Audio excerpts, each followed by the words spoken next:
Hello everyone, स्वागत है आप सभी का हमारे चैनल में। तो हम लोग बात करेंगे सपना के बारे में। तो सपना को लेकर आज बहुत बड़ी एक अपडेट सामने आई है, जो कि आप लोगों को पता ही होगा। काफ़ी लंबे टाइम से सपना को बहुत सारे लोगों ने गैंग बना के परेशान करना चालू कर दिया था। सपना की ससुराल फैमिली की तरफ से वीडियो बनाए जा रहे थे।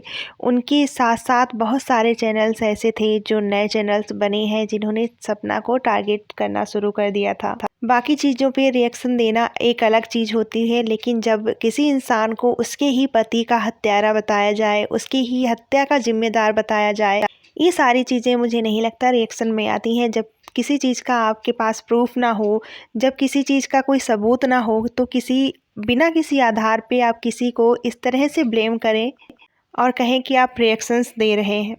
तो इन्हीं सारी चीज़ों से परेशान होकर फाइनली सपना ने अपना डिसीजन ले लिया है कि बहुत ही जल्द राजवीर के मौत के कारणों का वो पता लगाएंगी।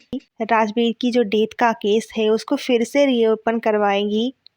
ये चीज़ें यहाँ पे बहुत ज़्यादा ज़रूरी हो गई थी कि जिस तरह से सपना को बदनाम किया जा रहा है, सपना की जो सब्सक्राइबर्स हैं, जो सपना को चाहने वाले हैं, उनको भी ये सारी चीज़ें देख के सुन के काफ़ी कष्ट होता है। क्योंकि सपना की पुरानी सारी जर्नी लोगों ने देख रखी है। जब उनकी पहली शादी हुई थी, दूसरी शादी हुई, किस तरह से वो ससुराल में रहती थी और किस तरह से उनका जो बॉन्ड था राजवीर के साथ, बहुत ही प्यारा बॉन्ड था, जो कि हम सब ने देखा था। और हम सारे लोग जितने भी सपना के सब्सक्राइबर्स हैं, चाहने वाले हैं, वो सारे ही उस चीज़ के गवाह हैं कि राजवीर के साथ जो भी चीज़ें हुई हैं उसमें सपना का कोई हाथ नहीं था। और जो उनके सास ससुर हैं, जिनको लोग ब्लेम कर रहे हैं, उनका भी कोई हाथ नहीं था। लेकिन राजवीर के साथ बहुत सारी चीज़ें हुई थी जो कि रहस्य है। ना तो इनकी फैमिली की तरफ से कोई चीज़ क्लियर की गई थी और ना सपना की तरफ से कोई चीज़ क्लियर की गई थी। मतलब कि राजवीर की डेथ के कारण कभी किसी ने सामने नहीं रखे।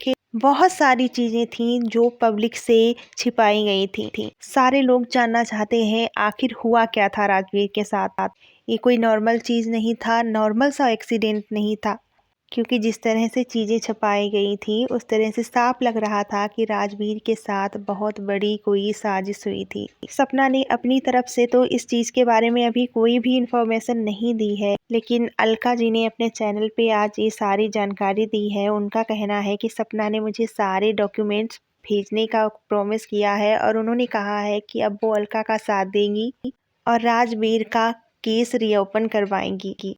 सपना नहीं चाहती थी कि ये केस ओपन हो और उनके परिवार को किसी तरह का कोई खतरा हो, इसीलिए सपना ने अपना मुंह बंद रखा था। लेकिन जब सपना के ऊपर इतनी ज़्यादा बदनामियां हो रही हैं, सपना को ही उसका जिम्मेदार ठहराया जा रहा है, तो मजबूरन सपना को ही कदम उठाना पड़ रहा है। आप लोग भी अपने विचार कमेंट में ज़रूर बताएं। क्या आप भी इस लड़ाई में सपना के साथ हैं? आप भी चाहते हैं राजवीर के जो हत्यारे हैं उनको सज़ा मिलनी चाहिए, राजवीर को न्याय मिलना चाहिए? जो भी आपके विचार हैं, जो भी आपकी राय है, कमेंट में लिखना बिल्कुल ना भूलें।